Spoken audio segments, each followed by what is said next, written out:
Hello dear viewers, welcome back.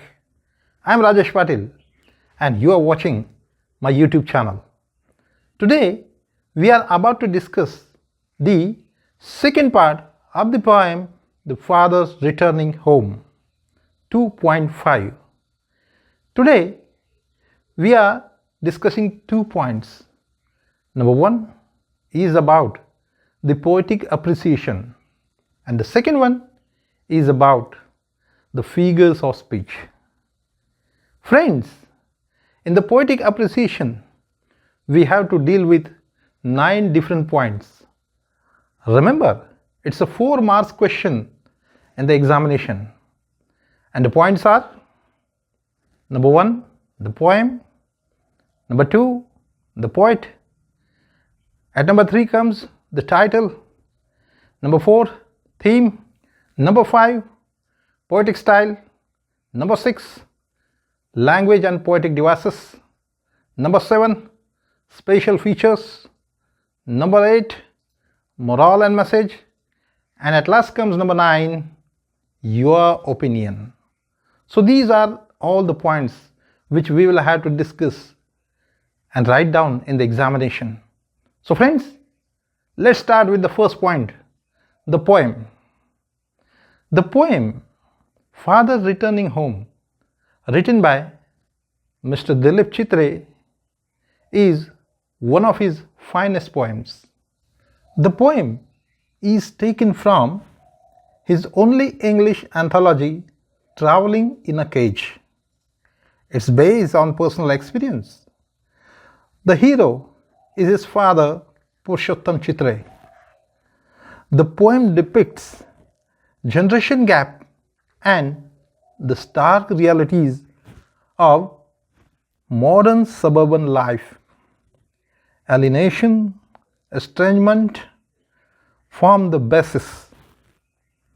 The first part is a trailer of the second, making it a gloomy poem. The second point is the poet. The poet of this poem is Mr. Std Xii. He was born in 1938. He was a versatile personality. He was a poet, a columnist, filmmaker, painter, and also he was a teacher. He was a bilingual writer. He spent most of his life in Mumbai and Baroda. He was a recipient of Sahitya Akademi Award in poetry and for famous translation work of Sant Tukaram's spiritual verses titled Says Tuka. The famous Bollywood movie Ardha Satya 1983 was based on his poem. Bombay Quartet, Ekun Kavita and Traveling in a Cage are some of his notable literary works. He died in 2009 at the age of 71. The poem talks about father's dull routine and monotonous journey. That is the only action. Father is silent. The first part describes in detail the journey, so the title is apt. The theme is alienation, estrangement, self-disintegration, and lonely life of a hard-working father. Besides being the chief patron of the family, he receives no importance. His life becomes a dull, dreary, and monotonous journey like that of the late evening local train commuting. The poem focuses on the post-independence modern era changes of the suburban life. The poem Father Returning Home is written by Std Xii. It's a 25-line poem. The first part consists of 12 lines, while the second one comprises of 13 lines. It's a first-person narration, and the poet visualizes the return journey of his father and his life at home. Lines are uneven and the poem is written in free verse. No particular meter or rhyme scheme implied. The language of the poem is simple. Words collaborate to create a gloomy picture. Use of code mixing words like chappals, chapati add a melancholy hue. Started with a journey and ending with dreams, the whole poem paints a pathetic picture of the hero. Use of different figures of speech like alliteration, simile, transferred epithet and synecdoche add glory. The unimportant existence of the hero mentioned, like a word dropped from a long sentence, is a masterpiece. Color images like yellow light, grey platform, brown hands, graying hair highlight shades of aging. The gloomy atmosphere, color imagery about aging, and the emptiness in the life of the father are some striking features. The reader feels sympathy for the hero. Besides all odds, the dreams about grandchildren concludes the poem on an optimistic note. The poem depicts a pathetic picture of a father neglected by his own family in a modern society. The poem indirectly appeals to the young generation to consider old people's status in the family and respect them. The theme, its treatment with simple language, personal element contribute in making the poem effective. Alienation of the meek father awake me from the false modern world.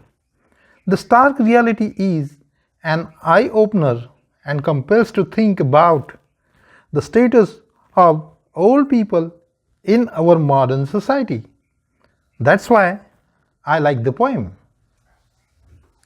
Now friends, in the second segment of this second part, we are about to deal with the figures of speech implied in the poem.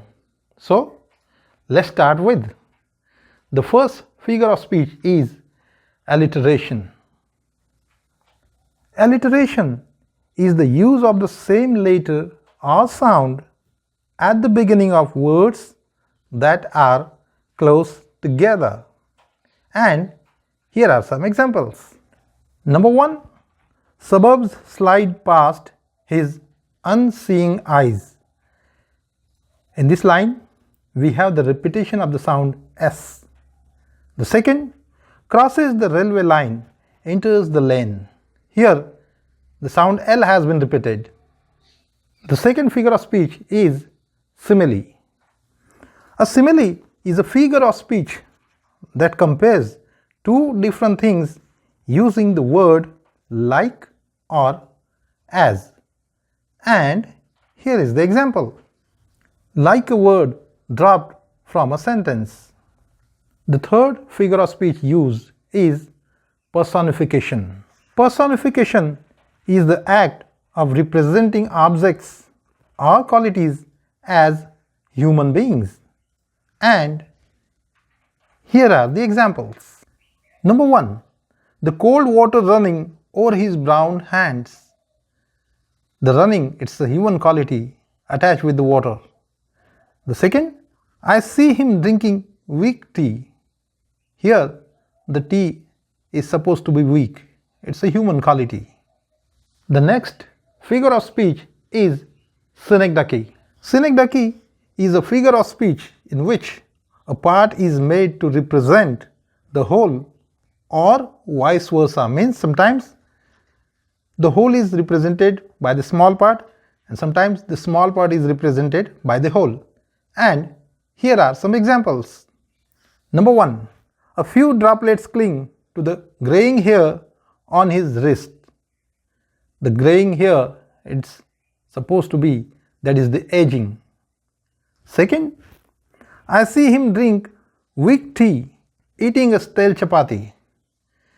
Chapati here represents the food. The next figure of speech is repetition. Repetition usually repeat single words or short phrases, but some can involve the repetition of sounds, while others might involve the repetition of entire sentences. Here is the example. Man's estrangement from man-made world. Here, the word man has been repeated. The next figure of speech is transferred epithet. Transferred epithet is a figure of speech when an adjective usually used to describe one thing is transferred to another. And here is the example. Fade homeward through the humid monsoon light. And the last figure of speech is onomatopoeia. Onomatopoeia is the effect produced when the words used contain similar sounds to the noises they describe. And here is the example. Listening to the static on the radio. So friends, here the second part comes to an end, and I hope you will enjoy it.